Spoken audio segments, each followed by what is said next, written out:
I think we should start out by just commending all three universities and Dr. Ng for what's happened in the last year or two. I mean, this was a concept that a lot of people didn't even think about not that long ago. If everybody from all three universities and Dr. Ng would stand, let's give them a great ovation for what they've done today.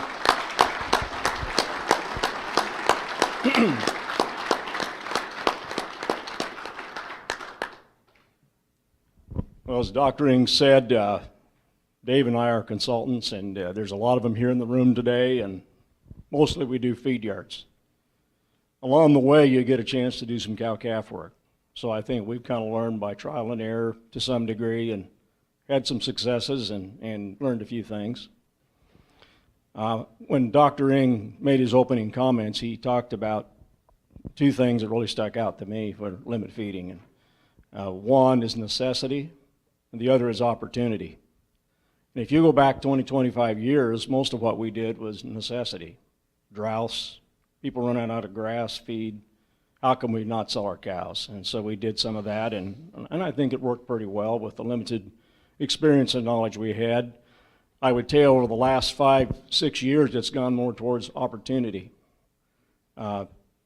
Things like developing dairy heifers and beef heifers, export situations, certainly more recently some confined cow feeding. And so there's things that pop up you don't expect, and I guess the more that you do, the more you learn. And I think the thing that stood out to me today is how much we don't know. I mean, I think all three universities did a great job of pointing out the basics of where the challenges are, where the opportunities are. And I guess with that, I'm just going to pass it on to Dave, and whatever questions I can answer, we'll try to do.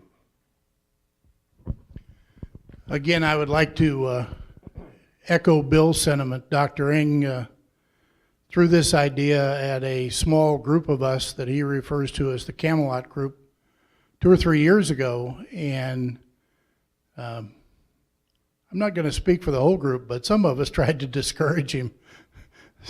Said, that's a bad idea. That won't go anywhere, and obviously it's gone a lot of places. For the last 24 years, and incidentally, when you become Kenny's friend, your value and your status in this industry elevates, at least in his mind. So don't pay any attention to the reference he gave Bill and I. Last 24 years, we've done a yearly client meeting, someplace in the summertime. We've moved it all over. We've been to Canada. This last summer, we were in Santa Fe, New Mexico. Husband and wife thing, kind of an education, recreation, keep up with the industry sort of thing. My job has basically been to find the funding and put the program together, and a lot of you in this room have participated in that. Some of my clients are here. Dave Hutchison has been used repeatedly. Kenny has been used repeatedly. Some of you university folks, Gordon Karstens was with us a couple of years ago. But anyway, my function as that meeting progresses is to obviously pay attention and then kind of come up at the end of each presentation and try to give the people some take-homes, things that I thought were important out of what was said. And these are sort of random thoughts. I stayed up a little while last night and got up early this morning and made a few more notes today. And they're in no particular order because I make a note and I leave 2 or 3 lines, and I make a note and then I might jump back in if something that relates to that first one came out of a later presentation. So, you know, I'm going to ramble a bit, but these are the things that I've seen the last 2 days in these meetings. First of all, the idea that we're a differentiated industry really came across. You know, I sat there and sometimes listened to these cow researchers and thought, I guess I knew that once, but I really hadn't thought about that in a long time. You know, we tend to get blinders on and we zero in on our own little piece of the world. Some of the questions that were asked, the gentleman from Mississippi, the gentleman from Iowa, those are pertinent questions that if you practice primarily in Nebraska and Kansas and Colorado, you don't get those compaction questions, or you don't get them to the same degree. So I think the important thing that was talked about by all of the speakers is this concept of a systems approach to what we're doing. What works in Nebraska with all the hay or all the corn stock roughage that we have certainly doesn't work in Oklahoma. We just had that illustrated to us. Doesn't work in Texas. But the idea, the systems approach to finding a solution to keeping these cows, to possibly running more cows, certainly is applicable. So big picture thinking, planning, and then the implementation. Kenny mentioned this, and every time I talk to Kenny in depth about anything in our industry, a client I have that's contemplating a major change in his operation, one of the questions Kenny always asks very early is, what's your exit strategy? Can you get out of this thing with your hide intact? So as you do this planning, if you're a consultant or if you're an educator, an extension person, be sure and work with the people you're talking to. If you're a producer, that's got to be one of the things in your mind is an exit strategy. It became obvious yesterday, particularly as the discussions went on, as questions were asked, you have to tailor whatever the program is to fit your particular facility. I'll show you a bias, and I think a lot of people in this room share my bias. They're maybe not as vocal about it, but that's, those of you that know me, that's sort of me. I'm going to tell you what I think. You get up in the morning, you put a hat on, figuratively or actually. That hat either says farmer or it says cattleman. And if your total concern is compaction, you're wearing that farmer hat really, really well. That may not be the best plan for your enterprise. You maybe need to kind of take that farmer out of caps and put a slash behind it and put farmer cattleman or farmer feeder. Personally, I love feeder farmers. That's my customer group. Guys who have a passion for livestock and they farm and we make everything fit. They're darn good farmers, but cattle come first. Intensification was a word that came up yesterday, and I thought that was great. We've all wrestled with this confined cow idea as these regional differences surfaced yesterday in the discussion. It became obvious that, that maybe that wasn't the best term, but intensification, I think, is a good term. Calories as currency. That one's, I'm going to drive a few miles and think about that one. We get a lot of windshield time as consultants, and we learn to use that and use it positively. Just an aside, I've been in several meetings this year. Obviously, we've had some major technology poobahs in the last month or 6 weeks. As an industry, we need to learn to tell our story a lot better than we do. I would encourage all of you, there's a real easy read book, reads from the front, reads from the back. It's called No More Food Fights. One side says farm side, the other side says feed side. You flip it over upside down and read it. You get a viewpoint from a producer side coming from one direction. You get the viewpoint of the end consumer coming the other direction. The gal's name escapes me, but it's a simple read and it's a really good read. Hutch has got one. Maybe he can tell you who wrote it, but I would encourage you to get a hold of that.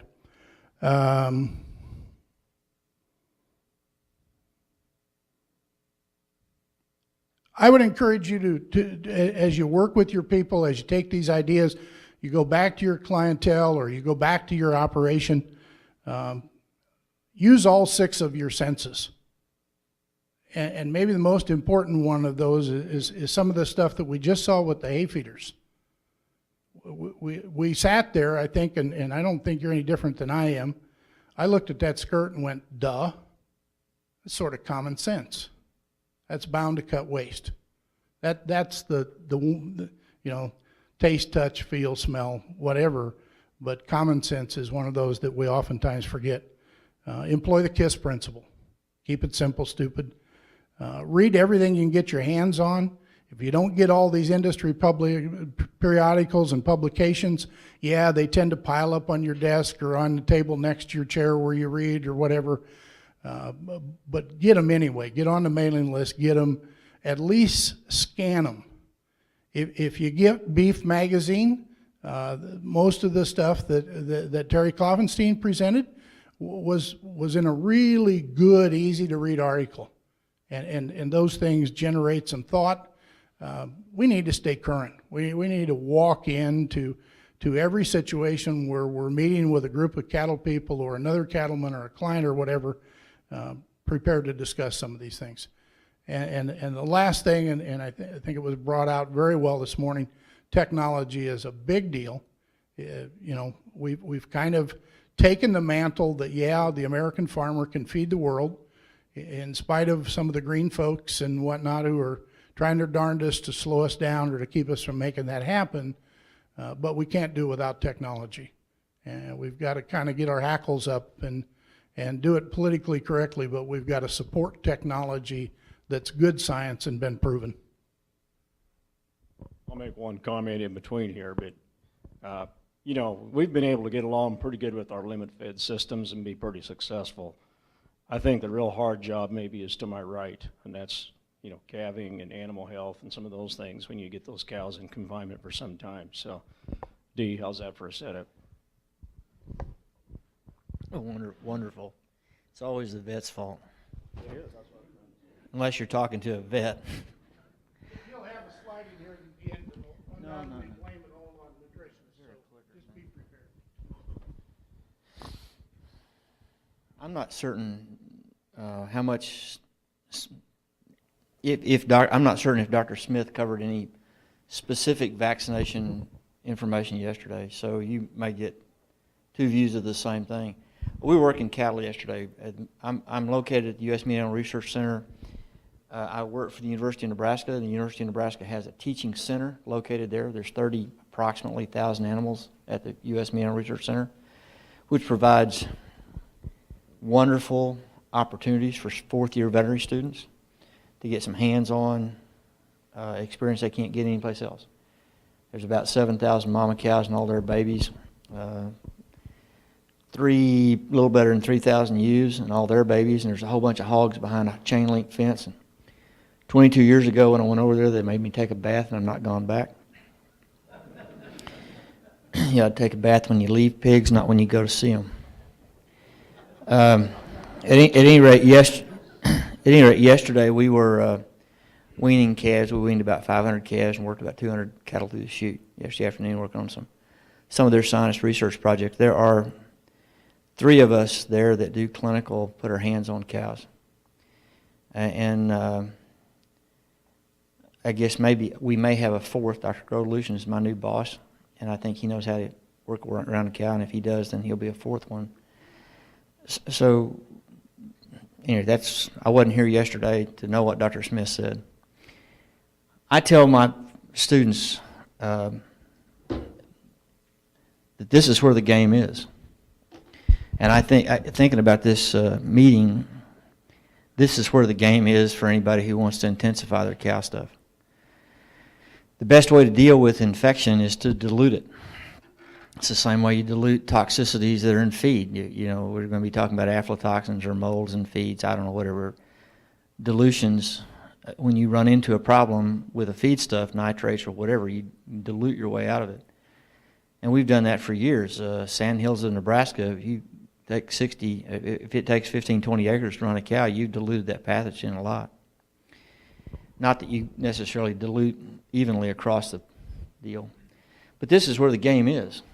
You have an animal, and in your case, I suspect that you're pretty nervous. Everybody's pretty nervous about calves. You intensify that, you're going to have sick calves, scouring, pneumonias, on and on and on. I had one of the biggest lessons I learned in my life when I came to the U.S. Meat Animal Research Center. I'm a feedlot guy. Born and raised on a small cow-calf operation, but it was just big enough to starve to death. In central Oklahoma. Go Pokes.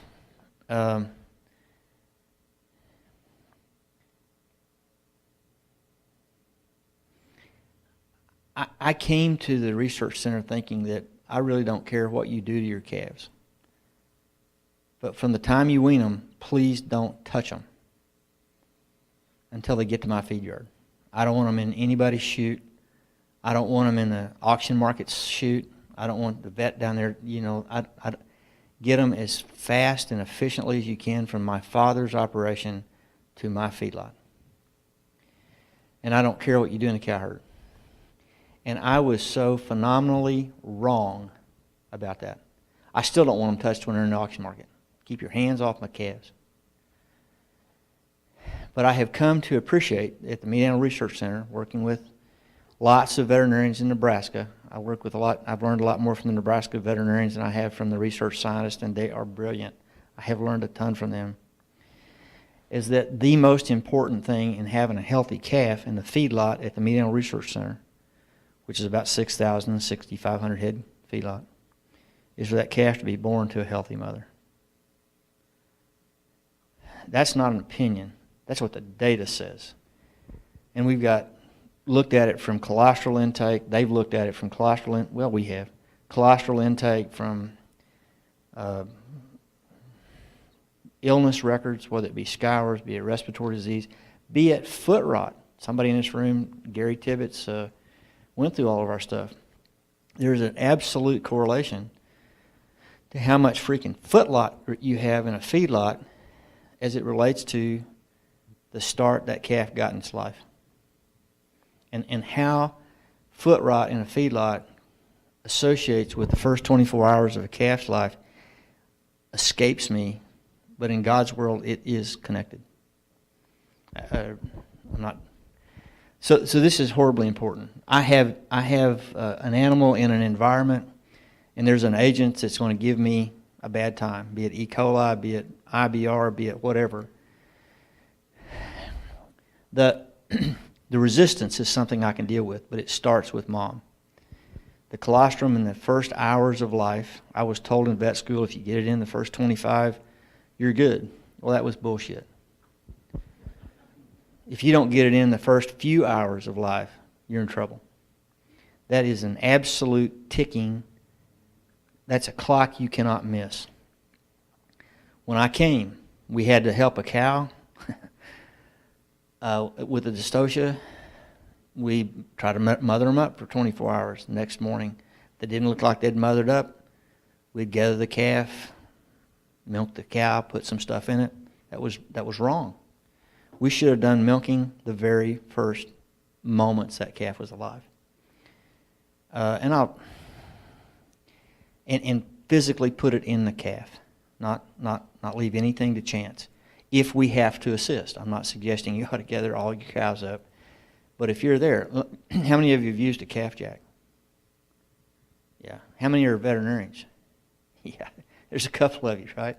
So lots of us have experience using calf jacks that aren't vets. If you hang up, let me just tell you, if you put a chain on a calf's leg or a strap or whatever, and you get these two guys, or any other two people in this room, get one leg apiece, and lean back and start pulling, you will pull in the neighborhood of about 200 pounds. It's just the way it is. We've done it. We've got scales at the center. We play with students all the time. You get about 200 pounds. If you're really stout, you might get 300. And you'd be able to hold it for a couple of minutes. And then you go, that's it. I can put a calf jack on a calf, not put any tension, none of this. Just strap it up, hook it up, and let the calf jack go. And the weight of the bar on the end of that calf jack will set and hold 250 pounds, 300 pounds on that calf as long as it sits there until the cow lays down. That's before you do any of this. Do this, push down, you can hold 15, you can easily hold 1,000 pounds as long as you can drink coffee and smoke cigarettes. I really don't want you smoking in my barn. We got hay, don't want to burn the place down. But you get my point. Here's a calf that has the little joints that God put together in this one, cartilage, etc., that his very first moments in his life, he weighs 100 pounds. and we put 1,000 pounds of pressure. You weigh 200 pounds. Let's put a ton of pressure on your legs and see how well you walk 30 minutes from now. And we expect this calf to get up and mother up? How far up our head do we have? Never mind. One of these days, there'll be a loud explosion when some of us are walking down the road, and it'll be our head popping out of our, you know what I'm saying? We just don't think about that. As Dave said, common sense. So when that calf hits the ground, we need to help that calf, and that means milking that cow out. And the one thing I figured out, that cowboys love to milk cows. That they live to milk heifers. And the other thing I figured out is that heifers, they love to be milked. So it's a perfect situation. You know what I'm saying? And they give you so much milk. You can squeeze until your hand falls off, and you might get a pint bottle out of colostrum. And it's so thick you cannot pour it. You with me? You got to dilute it with some warm water to get it in that calf. But it is tiger's milk. It is spinach to Popeye. It is, you know what I'm saying? It is amazing stuff. But that's the resistance that calf gets. And everything in that calf that he's going to get with that colostrum came from having raised that cow properly from its birth. You with me? So when do you start? I start working on that mama cow the day it was born, when I got the colostrum in it. And then before I turn the bulls in for breeding, then we call that branding in some parts of Nebraska. What do we do at branding? We take their horns and their testicles. Do we give them a full complement of vaccines that those calves should get to keep them healthy when they wean them? You should.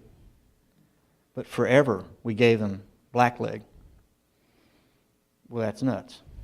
I mean, not that they don't need blackleg, but to start preparing that immune system with IBR, BVD, PI3, BRSV is silly. Now, there's a lot of silly vaccines out there. I mean, giving a calf lepto, that's a bullshit meter, right? It's silly. There's a lot of vaccines out there that are useless, and that's maybe Histopheles somnus is a useless vaccine. There's no data to support it, but to start that calf off right, and then if we want these calves to stay healthy, pre-weaning vaccinations. I used to think 2 weeks was enough. If I can get them up 2 weeks before I put them in, not enough. They need a month. They need at least a month, 4 to 6 weeks. And what do? You do the exact same set of vaccines. I also include Mannheimia and hemolytic in those vaccines. The data supports it. Data does not support the use of that vaccine in my weaned calves that I get from the auction market in my feed yard. But data does support it if I start it and get those calves well immune, that I'm going to hang on to, retained ownership, or in your case, heifers you're going to pull back into your herd. Now, deworming and fly control and all those other things are critical, as appropriate. Young animals are very, very, very susceptible to parasites. Old cows are too old and ugly for parasites. Parasites go, I'm not, who wants to infect her? You with me? They have a built-up resistance, but those calves are really important. And you need high-quality product. I have real suspicions about generic products, especially when it comes to things that are important. And a fellow by the name of Bob Hillier told me one time the beef industry is going broke, stepping over dollar bills, trying to pick up nickels. And I think that's true, especially when we try to save a few pennies on some generic, especially dewormers. I don't like pour-on dewormers, and the data says you're really playing Russian roulette with those things. High-quality stuff. So we've got a calf born to a healthy mother. The last thing to mention is there's a few tests that you need to know about your calves that are entering your cow herd. One of them is that you don't want anything entering your cow herd that hasn't been tested to be PI negative for BVD. persistently in carrier, BVD, persistently infected animals, are carriers that will jack your herd.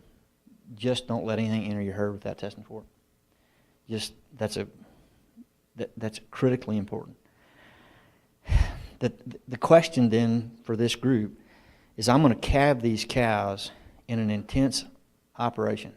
So all these babies are going to be born, I'm going to say, for lack of a better term, I'm going to say dry lot. Pretty intense deal. Oh my God, they're all going to get sick and die. And the answer is no. No, they won't. If you've done all the stuff you need to do to your cow herd, and those cows are ready to go, I mean, those calves, in other words, we're fixing to give birth to a healthy calf, and the colostrum's good.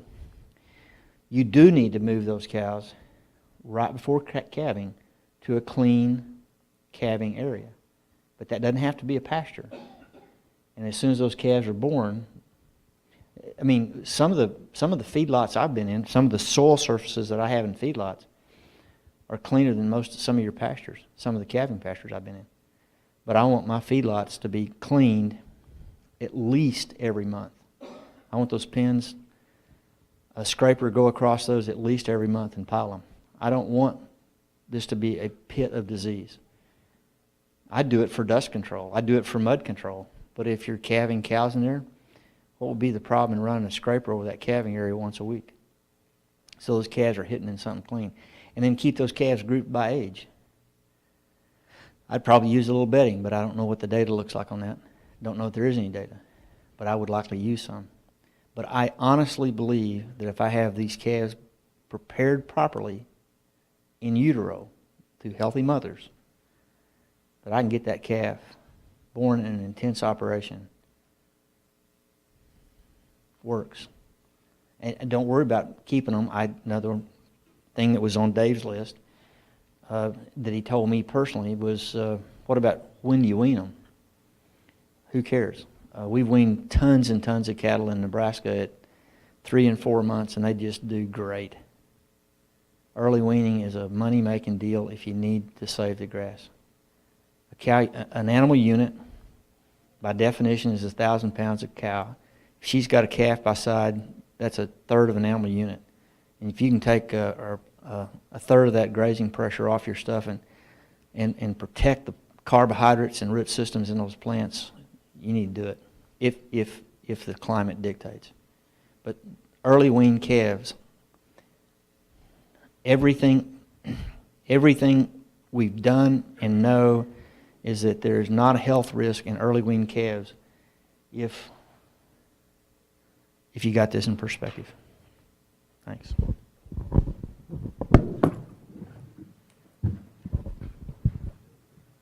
Any questions for, I think, for anybody?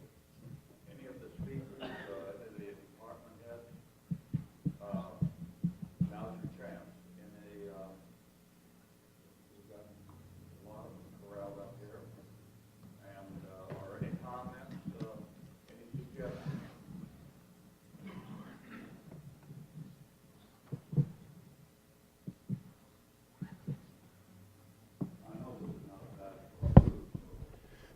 I know there are Landco people in the audience, and I would just make one comment. The presentation that showed all the rumensin data in cows, if you looked at the dates on that data, it's old. And, universities are looking for help with these kinds of projects. To redo some of this would make good sense to me. The animal has changed, our feedstuffs have changed, a lot of things have changed that would warrant another look at that kind of technology.